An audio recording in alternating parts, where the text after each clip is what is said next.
Welcome to A Voice of Reason in Turbulent Times with Pastor Charles Burnett-Morrow. A powerful, practical, prophetic, and progressive commentary about what is happening in our world today. People in biblical times lived their intimate lives privately, and what people did in private was their own business, and there was not this policing of one another's morality that we see in the world today. And that just happens to be a fact. That is not conjecture. That is fact. That is the way the ancient world approached sexual activity and intimacy. There were many things that went on within many societies in the ancient world that we today would gag at. And yet, at that time, it was considered perfectly normal. It was considered perfectly acceptable within various societies. As a matter of fact, and God help me, I know I'm going to have a bunch of people blowing horns over this one. But in the ancient Roman world, it was common for older men to take younger men under their wing, as it were, and they would actually, through various sexual and intimate activities, they would teach the younger man about sex, and they would teach him about how to function and how to perform. And these younger men were not groomed to be homosexual, because nowhere in that transaction was it ever meant that the younger man would remain committed to performing, having sexual activity with other men. No, it was understood, even during the course of their activity, that the older man was simply educating them and helping them to understand how things are done and how things can be done before they then would venture out and they would begin to interact with women. Now, of course, I'm not saying by any stretch of the imagination that I agree with that practice. No, I'm not saying that. But what I am saying is this was a common practice in the ancient world, even in ancient Rome, within the Roman Empire. And if you think people ran around talking about this and discussing this all the time, no. Because in time gone by, discussion of sexual things and things intimate was considered to be entirely inappropriate, completely inappropriate. What makes me laugh is the same sexual revolution which brought sexual conversation out into the public arena. And folks, I'm going to be honest with you, I absolutely believe that too many people have gone way too far with that. I'll be honest, I'm not going to lie to you. I think the freedom to discuss all things sexual, I understand that there was a time when a mother couldn't even talk to her daughter about it and be comfortable. A son could not even talk to his father about it and be comfortable. Certainly, there were certain social mores which needed to be adjusted and needed to be changed so that young people could gain a healthy understanding of sexuality and intimacy.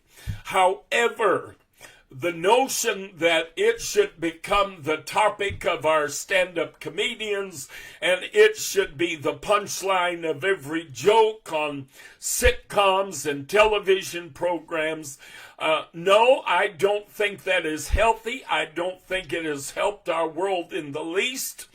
And LGBT people, listen to me when I tell you, when you bring your sexual activity out into the public, when you broadcast it, when you talk about it openly, when you speak of those things, then you are a fool.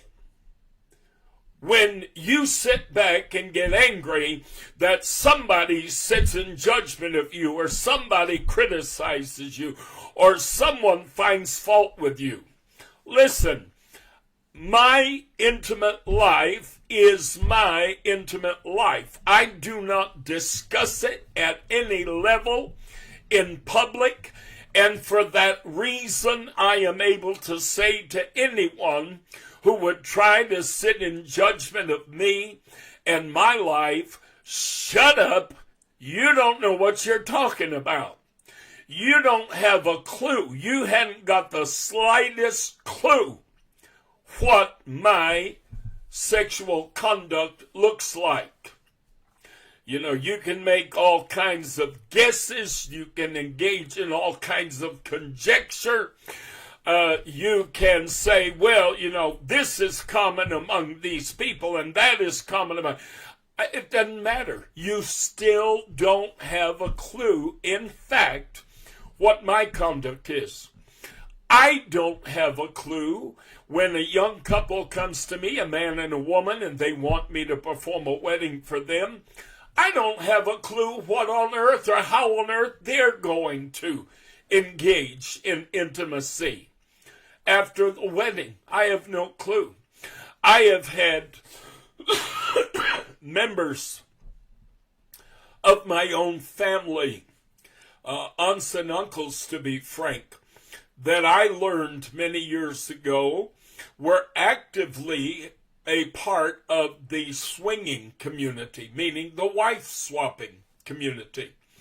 I had uncles who would go out and meet other couples, and then they would turn around and switch partners, and they would engage in sexual activity with the other man's wife or the other man's husband, you know, and they would swap mates, as it were. There is an enormous population in America today. I've done my research. Millions and millions of heterosexual people engage in this kind of conduct every day of the week. And yet, many of those people are in our families. Many of them are in our churches. And we have no idea. We're completely in the dark simply because they don't broadcast it for obvious reasons. They don't want to be criticized. They don't want to be condemned. They don't want people sitting in judgment of them. They don't want to get into debate and arguments. So they keep their sexual proclivity to themselves. I'm not saying by any stretch of the imagination that an LGBT person should be ashamed of who they are, nor am I saying that it is necessary for them to hide their orientation. I'm not talking about, I think there's nothing unhealthy about being able to confess and say openly, I am a gay male, I am a lesbian woman, I am transgendered. There's nothing wrong with that. It's when you start talking, and I'm going to talk plain, folks, because, you know, that's the only way you can get through to a lot of thick-headed people. When you start talking about, well, I went on a date last night, and this guy had this big of this, and this guy, oh, man, I'll tell you what, he wore me out, and blah, blah, blah, blah, blah, blah. And you start talking about the actual sexual activity, you start talking about organs and, you know, and positions and places and all this sort of thing. That is where you cross the line of what we used to call many years ago polite conversation. That is where you cross the line of polite conversation and you begin to get into territory that you know is going to stir up negativity in the hearing of I'll say it this way, our enemies and those who oppose us, those who do not understand us.